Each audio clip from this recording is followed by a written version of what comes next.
be me. 28, single for the first time in my adult life, freshly out of a 5-year relationship with the man everyone thought I'd marry. Ethan and I met at a local university orientation event. I was 21 and double majoring in marketing. He was 23, working part-time and studying mechanical engineering. I remember he offered me the last seat in the back row of the auditorium and made some dry joke about the speaker's beige PowerPoint. I laughed, and we talked the whole walk back to campus. What drew me in was how grounded he was. I came from a divorced home. Dad cheated, Mom was the big man in the house for years. I guess that whole incident didn't make her the most fond of men and marriage too. So when Ethan would show up early to pick me up, always paid for dinner, walked me home, remembered the tiniest things I said. It felt like safety, a quiet, stable kind of care. The type of man who keeps his promises even when no one's looking. We moved in together after a year. By then, I had joined a few student orgs, Women in Policy, Voices for Choice, stuff like that. He supported me, didn't always get it, but listened when I vented about male professors talking over me.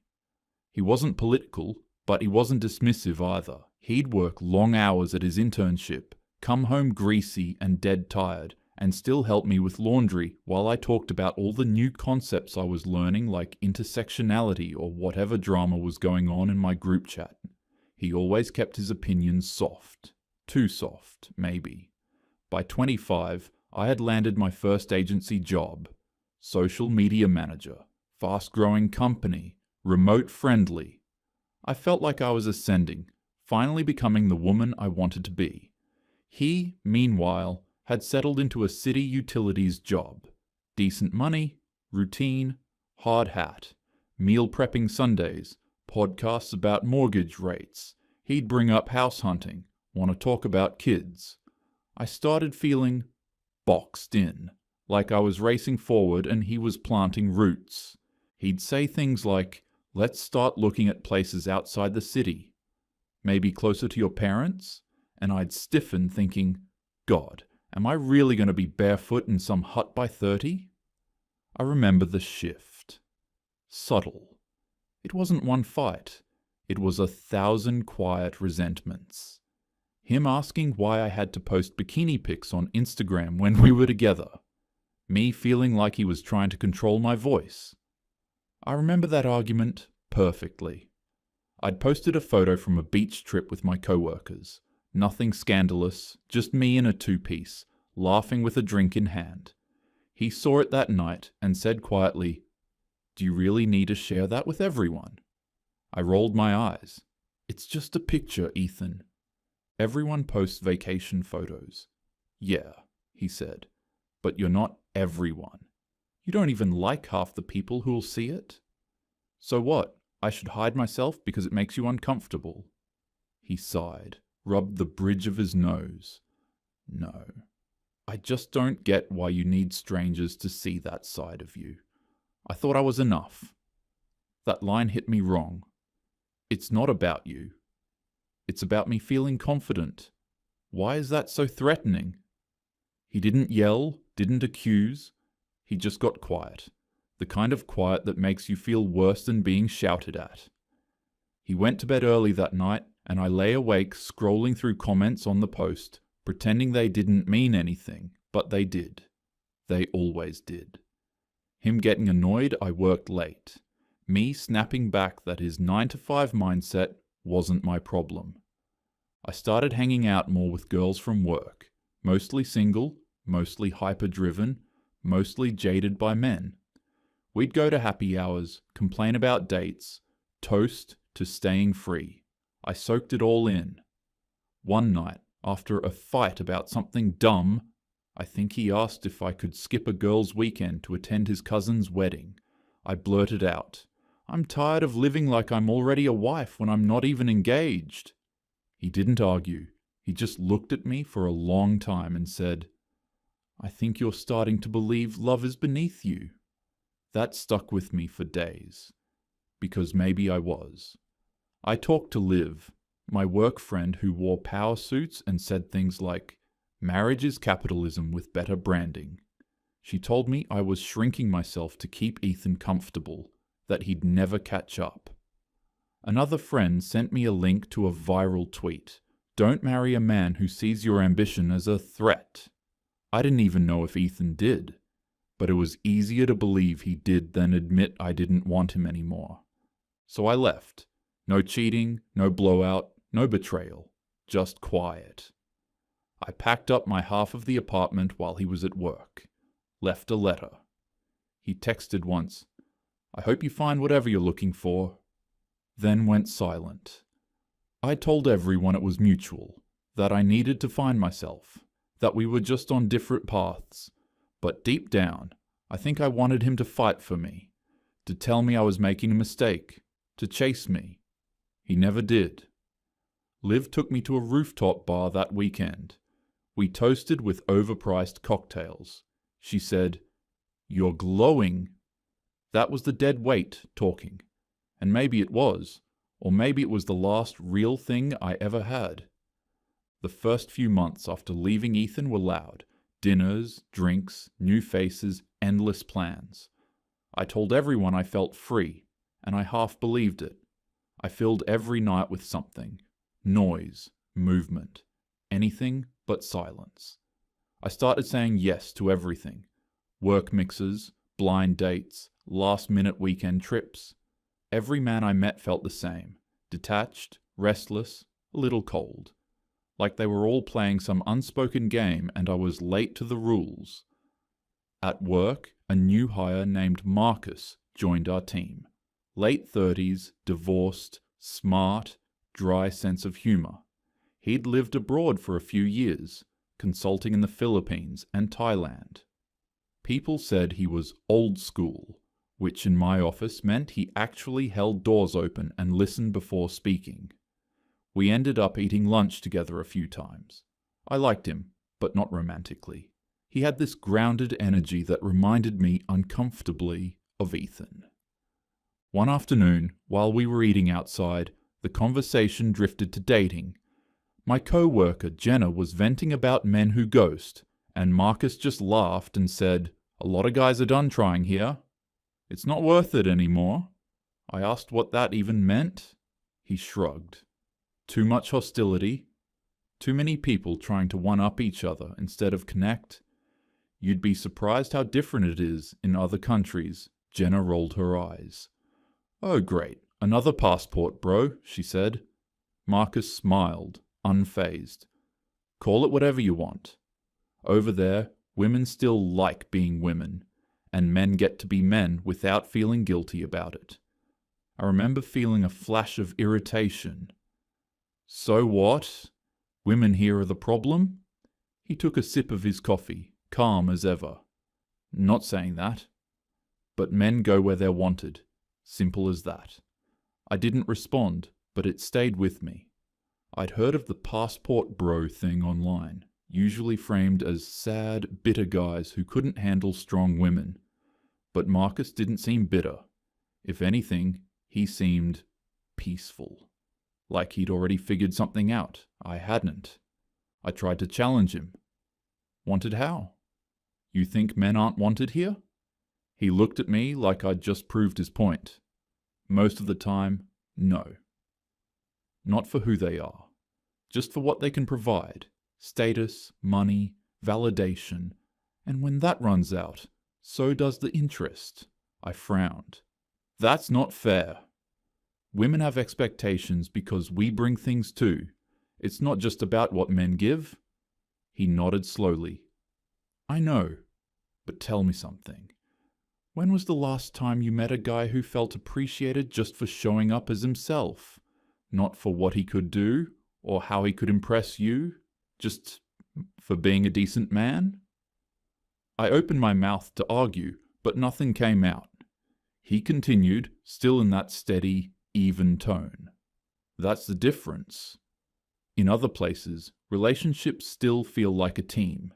Here, it's a competition, and most guys are tired of competing with the person they're supposed to build with.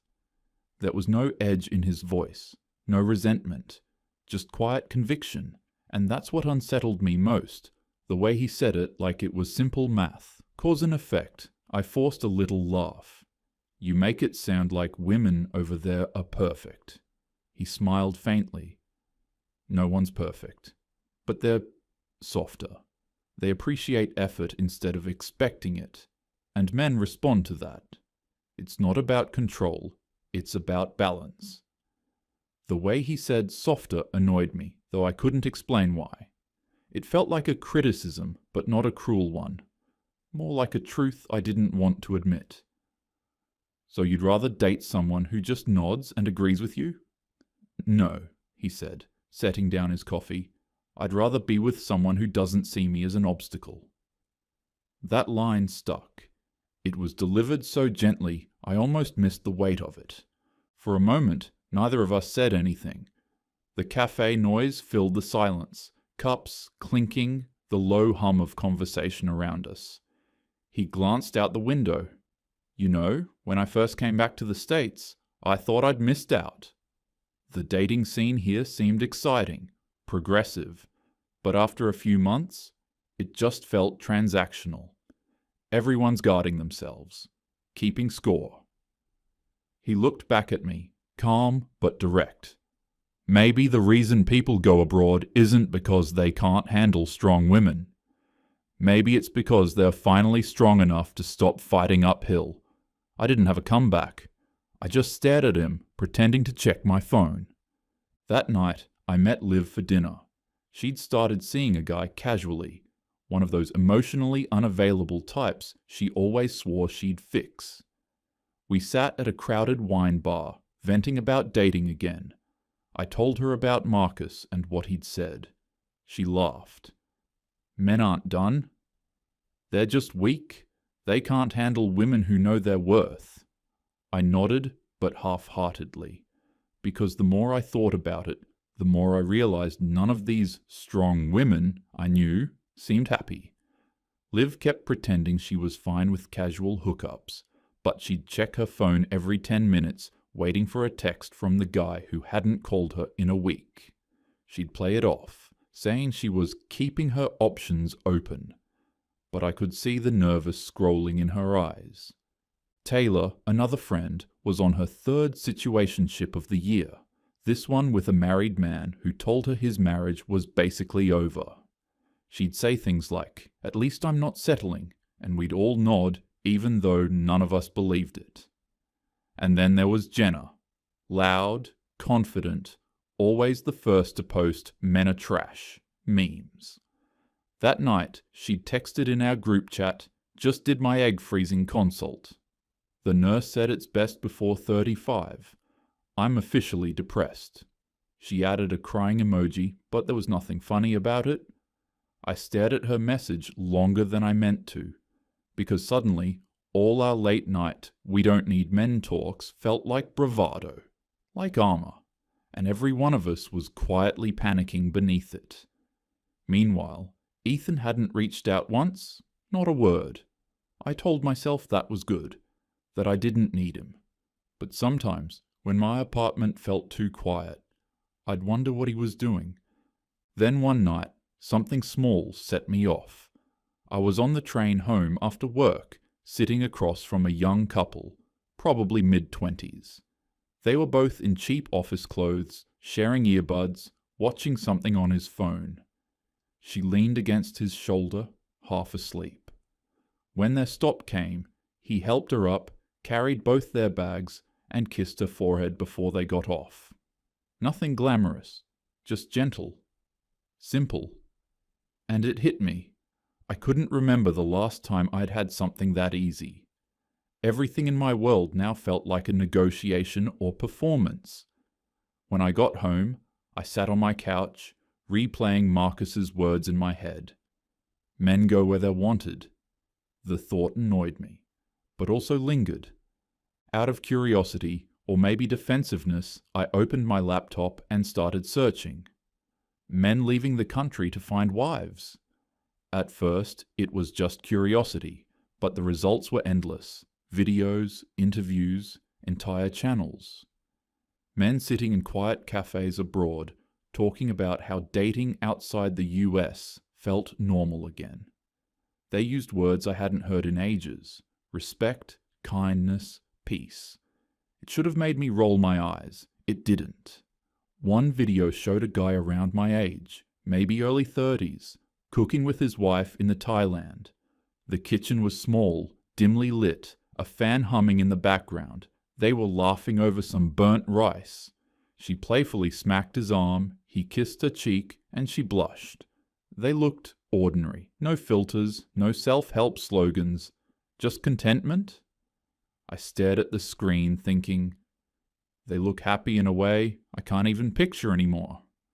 I slammed the laptop shut, told myself it was propaganda, that those women were oppressed, that he'd probably get bored. But I didn't believe it, not fully. The next day, Marcus passed me in the hallway at work. You seemed quiet yesterday. Everything all right? I forced a smile. Just tired. He nodded, slow and knowing. Yeah, everyone's chasing something lately.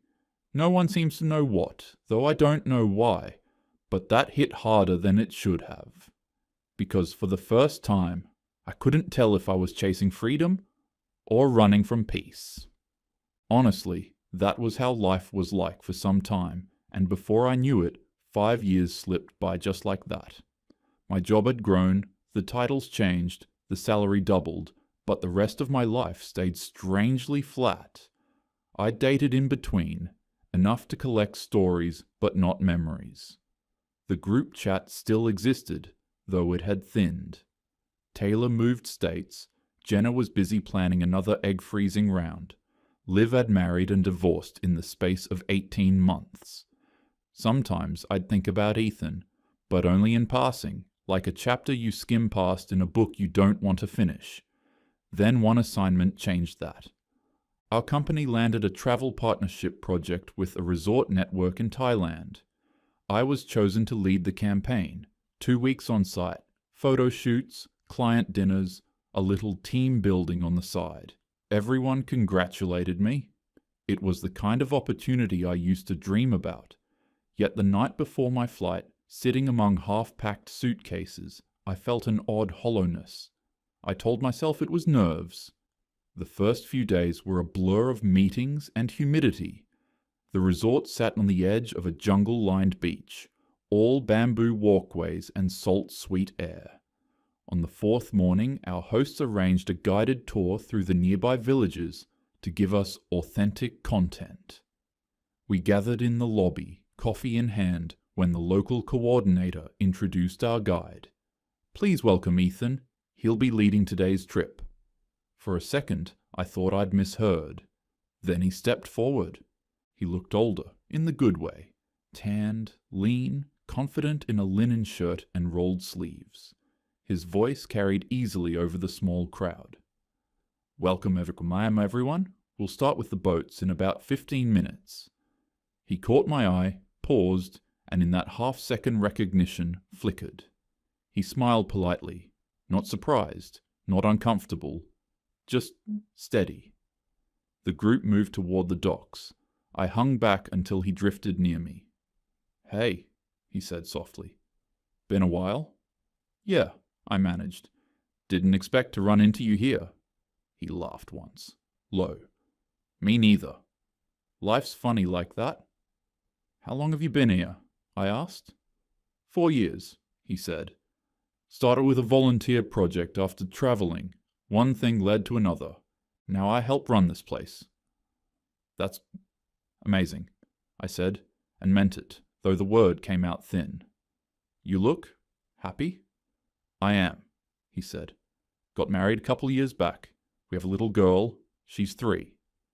The words landed like stones in water. No splash, just a slow sinking. I smiled too brightly. That's great, Ethan. Really? He studied me a moment, kind but detached. How's life treating you? Oh, you know. Busy, I said, automatic. Work's good. He nodded. You were always good at chasing what you wanted. I guess. I tried to laugh. Still figuring out if I even know what that is? He gave a small, almost sympathetic smile. That's all right. Most people don't until they stop running. Before I could answer, another tourist called his name and he excused himself, slipping easily back into his role. I watched him move among the guests, switching between English and Thai, cracking jokes, pointing out landmarks. Everyone gravitated toward him. Later, at lunch, I saw him sitting under a canopy with a woman and a child. His wife, tiny, sun-tanned, wearing a loose cotton dress. Their daughter sat on his lap, smearing mango across his shirt while he laughed. Locals stopped by to greet them, calling him by a Thai nickname. He looked completely at home, part of the rhythm of the place. I wanted to hate it, to tell myself he'd settled, traded ambition for simplicity, but there was nothing small about the way he carried himself. He looked fulfilled in a way I'd never managed. That afternoon, I went to the resort cafe to grab a drink before a meeting. It was half empty, just the sound of ceiling fans and ocean wind. She was there, Ethan's wife, standing at the counter with their little girl on her hip, trying to order in halting English. The child dropped a toy elephant and it rolled to my feet. I bent to pick it up. "Here," I said, handing it back. She smiled. "Open. Easy." "Thank you," she said, her accent soft but clear. "You work with Ethan today, yes?" "Yeah. Small world," I managed. She nodded, adjusting her daughter. "He told me last night he saw someone from long time ago. He was happy. Said you helped him learn patience when he was young. That caught me off guard." "He said that?" She laughed lightly. "He say you were very strong. He used to be shy. Now he talk too much." The little girl tugged at her hair, and she leaned down, whispering something that made the child giggle. Then she looked back at me. "He is kind," she said simply. "Kindest man I ever know. When I come here first time, I was scared of everything. He make it home, I smiled, or tried to. You're lucky." She shook her head gently. "We both lucky." She thanked me again and walked off, barefoot on the wooden floor, the child clutching her shoulder. I watched them disappear toward the garden path, sunlight flashing off the little toy in the girl's hand. That night, back in my hotel room, I couldn't sleep. The ceiling fan hummed, the ocean outside whispered, and all I could hear was his voice. Most people don't know what they want until they stop running. I opened my laptop, half out of habit. My reflection stared back in the dark screen, tired eyes, tight mouth, a stranger wearing my life. For the first time in years, I closed it without logging in. I sat there until sunrise, listening to the waves, wondering when peace had stopped feeling like success.